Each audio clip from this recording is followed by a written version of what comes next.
Alrighty, greetings to anyone and every one of you beautiful specimens of human being. Welcome to the Chalice of Non-Malice, and allow me to welcome you all to the first speed paint video I've posted in the past year or so, I believe. And praise the Lord, I have a new microphone now. Thank God. Everyone clap, everyone clap. Hopefully it sounds alright. Sorry if I just assaulted your eardrums. I'm still getting used to this thing. Anywho, I am back from the void of nowhere, and a surprise to absolutely no one.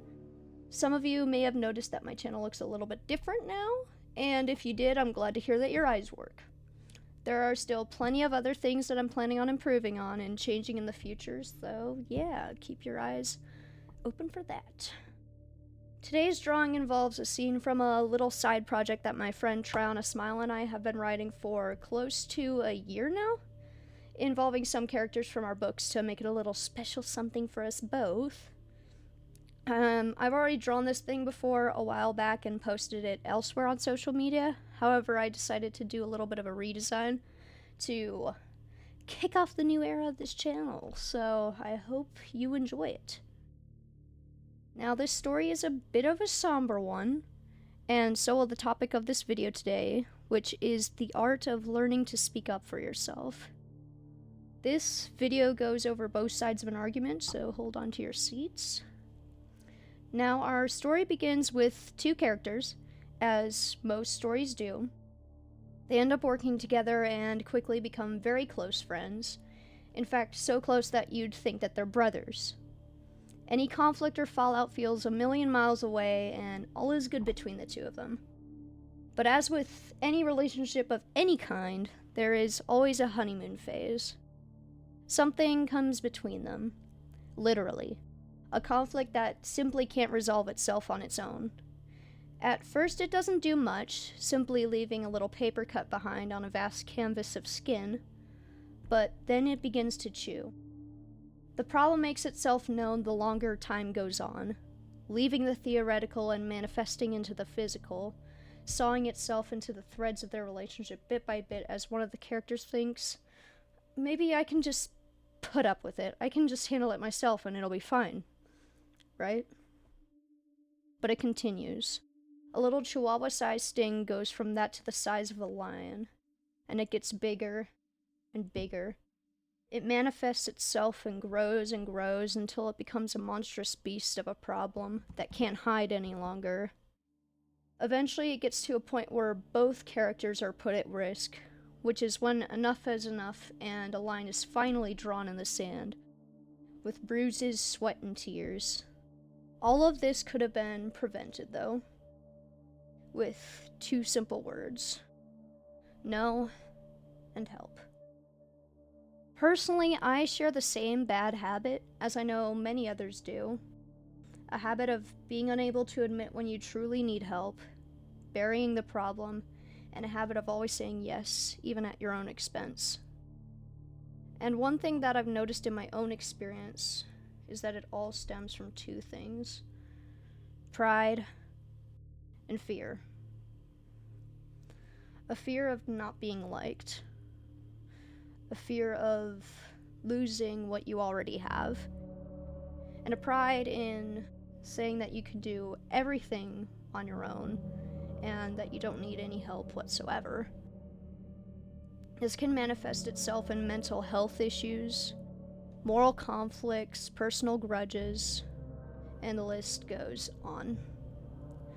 Thing is, most good people are understanding of that sort of thing, and if they aren't, you can either agree to disagree, or if it isn't possible, then they're probably not meant for you. Simple as that. Now, knowing the state of the social climate nowadays, I understand my words might get a little bit misconstrued, so I will clarify that this does not apply to constructive criticism. However, that in itself is its own can of worms that I won't delve into right now. The truth is, all of us need help, one way or another. None of us are exempt from occasionally needing to speak up for ourselves. And that's what I wanted to share today. Try to speak on your own behalf for once, and not just the behalf of others. Because while some people also need help, you do too. So don't bury it. Don't just let your little conflict grow into a monster-sized boulder, because the longer that you decide to let it sit, the longer it has time to actually fester. And doing that can cause a lot of unnecessary hidden resentment. This can be helped by addressing the problem. Even something as simple as having a sit-down discussion with the person in question. It doesn't need to be a huge spectacle. After all, how else are they supposed to know if you never say anything to them about it? And how are you supposed to even get the help that you need if you don't speak up? I would honestly argue that it is one of humanity's biggest flaws, burying our problems and not telling the truth. It's a tale as old as time itself that presenting these problems is a sign of weakness, or that doing so just makes you a problem or a burden. Make sure not to beat yourself up over it if you can't break these habits either. And as someone who is very prone to that, I can tell you that getting whatever it is off your chest to the right people that, one, aren't afraid to tell you when you're in the wrong, and two, will do so gracefully, is fantastic medicine. Please cherish those people. And this leads me into the bonus topic of this video, and the other side of an argument. Admitting that you're wrong.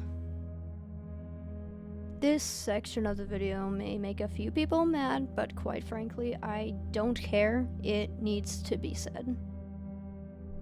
No one likes to be wrong.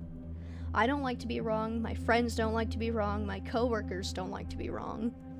In fact, I would argue it is probably the most common fault of any person in existence, and I'm not saying that there's anything wrong with being right, but the only trouble with this is that it is a very common theme in us to not know when enough is enough and to put down our flags. This is where it becomes dangerous. Much like an addiction, doing this can prohibit you from growing from something, learning something new, and moving on. And if you aren't willing to learn from your mistakes and from your own wrongdoing, it can not only destroy you, but it can also ruin the people around you. One thing that has always been taught to me all my life is, before you try to prove yourself right, bite your tongue and get more information about the topic first. Look into things extensively, and step into the shoes of both sides of an argument before passing your own judgment on it. Because simply double-fisting your way through life in a prideful mindset gets you nowhere, and not only that, but it is exhausting as hell. I've never been more exhausted and burnt out than when I've tried to vice grip onto my own ideas without any room for discussion. It's self-destructive and ultimately comes from a position of self-importance.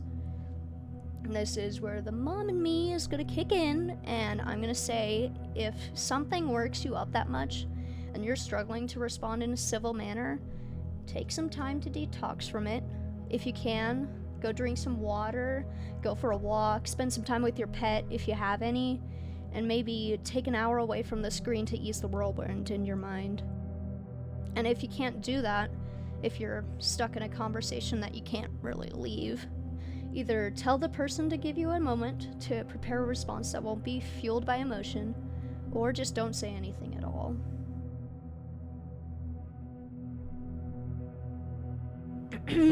So, with both of those out of the way, that is where deep discussion time is over!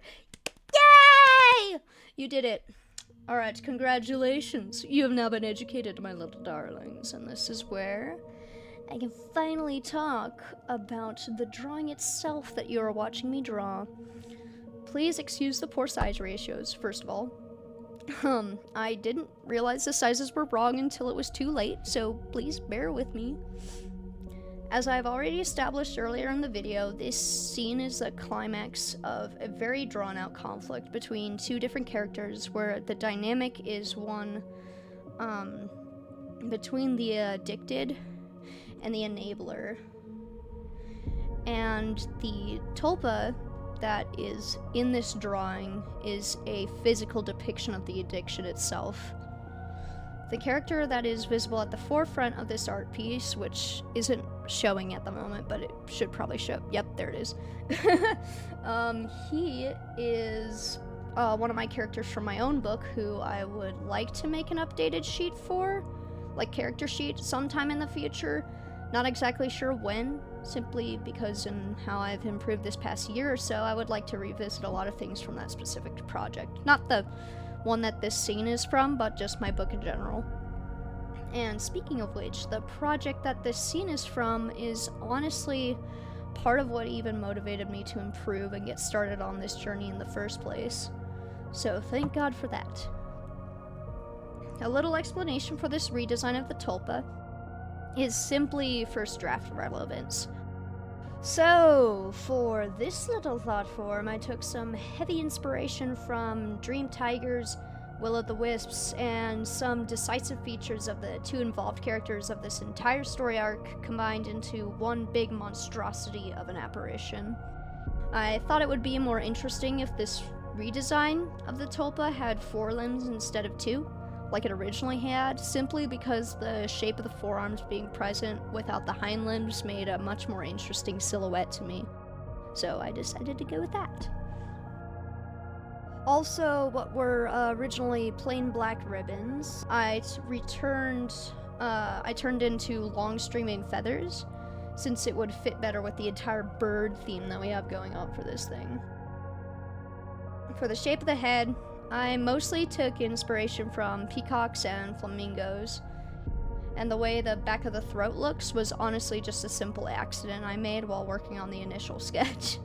I liked the shapes it was making, so I decided to lean into that. Now, if you couldn't already tell, horror and thriller are 2 of probably my most favorite genres of media to date thus far. It was what even got me into writing in the first place. Granted, a little amateur at the time, but nonetheless still led me into what I write today. And this has been both my friend and I's main focus for the scene. Honestly, who knows if this project will end up getting published in the future. As a whole, I cannot guarantee it, but as for now, I will graciously leave you with the memory of pieces that were there. Anywho, I'm afraid that brings this video to a close. I look forward to making more of these in the future. This was really fun to make, and I had a lot of fun working on it. So, I hope you all enjoyed watching it. And until further ado, God bless you all, and have a wonderful day. Peace out.